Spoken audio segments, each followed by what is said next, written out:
All right, guys. So it's Corey with Colorado Cold Bloods again. I'm just going to show you a quick video here. I say quick, but we know I never shut up, right? So anyway, basically we get lots of questions about how we break down our ReptiChip, how much does it make, all that kind of fun stuff. So we do the ReptiChip blocks, only the highest quality for our animals, to be honest. So first and foremost, this is the size of tub that we pick up from Walmart. To my knowledge, I believe it comes out to like 72 quarts or something like that. But either way, it's a pretty good sized tub. So just like to show kind of how much one of these bricks does. I'm going to kind of show you a little bit about each of them. So here's one of our breakdown totes. We usually run about 2 to 3 of these at a time. I've got some kind of in steps along the way. So bear with us as we kind of proceed through this because this is not our normal filming, right? So anyway, the way I start it, there's our ReptiChip block. I take it, I drop it right in there. So first thing I do is I cut the top off.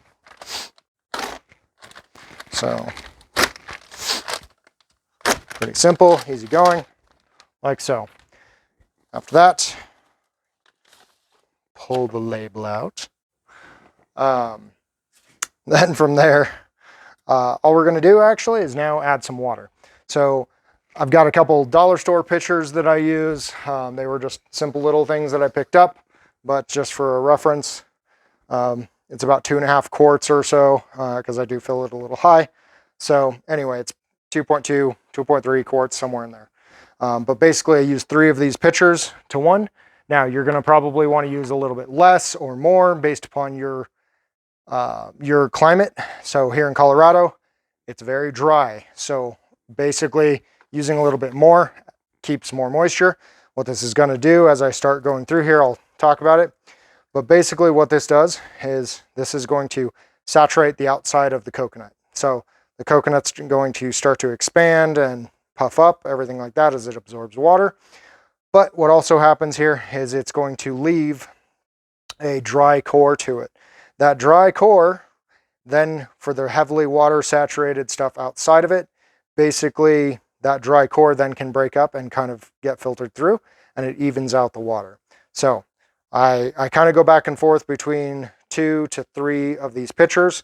And then from there, the reason I do that specifically is because sometimes if our weather is a bit drier or we have a lot more rain going on, things like that, that's basically what I'm kind of accounting for. You can already start to see some of the expansion as it sits there and absorbs a lot of the water. The reason I leave it in the plastic bag is the water sits at the bottom. That keeps all the water in here with the coconut, and it slowly starts to expand. So now we get to almost do the fun part of watching water boil, except we're watching coconut expand. But really, that's kind of the gist of it. If you're getting a lot of moist or wet weather, or if you live in an area like Florida or something like that, you're going to want to use less of the water just to kind of counterbalance some of that. But in general, it's going to take usually about 2 of these to expand it. 2 of these will leave it pretty darn dry overall. You'll have a little bit of moisture in there, but it keeps most of the coconut pretty dry because the core is going to be so dry. It'll mix and kind of balance very nicely into a dry coconut. So again, we're real dry here, so I prefer to actually have a bit wetter on the coconut side and then just add some more ventilation into my tubs, that kind of thing. So that's the other thing too. If you don't have any ventilation on your tubs or not enough ventilation on your tubs, you may want to go with a drier coconut. So anyway, basically at this point, what I'm going to do is I'm going to leave this for about 30 to 40 minutes. I set it here, I let it sit here like this and just absorb all that water. After that 30-40 minutes, I will then flip it over so that way any leftover standing water can then drain down to the bottom.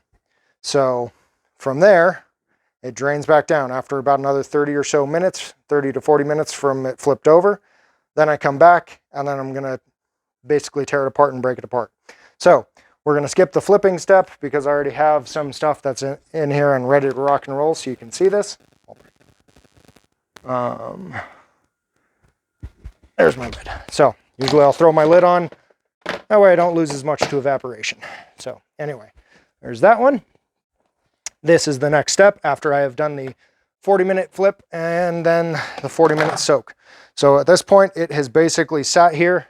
The water that was sitting in the bottom of this after I flipped it drained back down. And now you're going to get to see what the coconut looks like after I break it apart. So it's real simple. Take my knife, do that. It just pops right off because it's expanded enough that it's stretching that plastic. So as you can see, pretty wet and moist up here, but at the same time, literally just falls right apart. So as this has been sitting here, it basically soaks up. Now you're starting to see some of that dry core that's coming in there. That stuff starts to mix in with that extra wet stuff, and then they start absorbing the water from each other. So now, again, this is just my approach. Again, there's some of your dry core. See? So that stuff comes in, not real dusty or any of that stuff. It's real clean.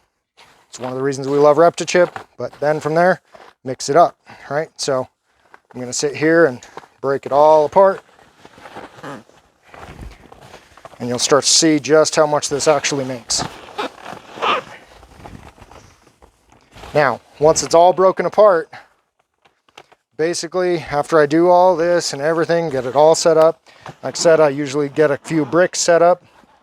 I'll take this coconut and I'll throw it into a nice cool closet until I'm ready to use it. In this particular case, we're doing cleaning, so it'll get used pretty quickly. But in general, if you let it sit a while, I have not had any issues. Again, we're in a very dry climate, so in our area here, leaving it in a nice cool closet, there's no molding issues, there's none of that stuff. So basically you can see out of a 68-liter tote, it pretty much fills this entire thing. So that's one brick of the coconut.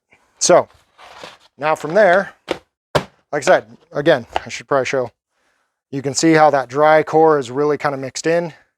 It's not sopping wet. Everybody always is concerned that it's going to be a sopping wet puddle or mess. It is not.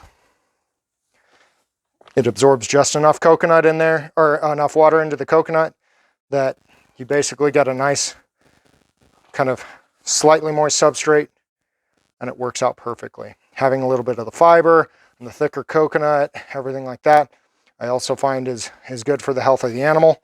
One of the reasons I like the chunks, the smaller pieces tend to hold the moisture a little better. The chunks I like because it kind of gives the muscles of your animal something to kind of crawl over, and helps kind of give them a little bit of texture to work through. So now,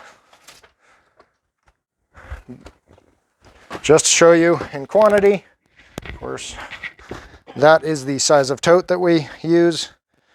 So once I make a few of these, then I combine them into a 30-gallon tote here. So this is a little less than 2 because I've used a bit of this, but just got one of these at our local Murdoch's feed store. Works out really nicely for scooping and tossing because basically at that point, there's one of the baby totes and I'm done. So pretty easy going, but this is basically 2 of those bricks that fill up a 30-gallon tote. So again, like I said, this is not normally, it's actually up to about here. I have used a little bit of this, but yeah. So anyway, hopefully that gives you an idea for how to do the ReptiChip, how we break it down. Again, see, it's not sopping wet like everybody thinks it will be. It's a nice, evenly distributed moisture. So, all right. Well, if you have any questions, comments, definitely let us know. If you like the content, again, don't forget to like, subscribe, and let us know. So thank you very much. Talk to you soon.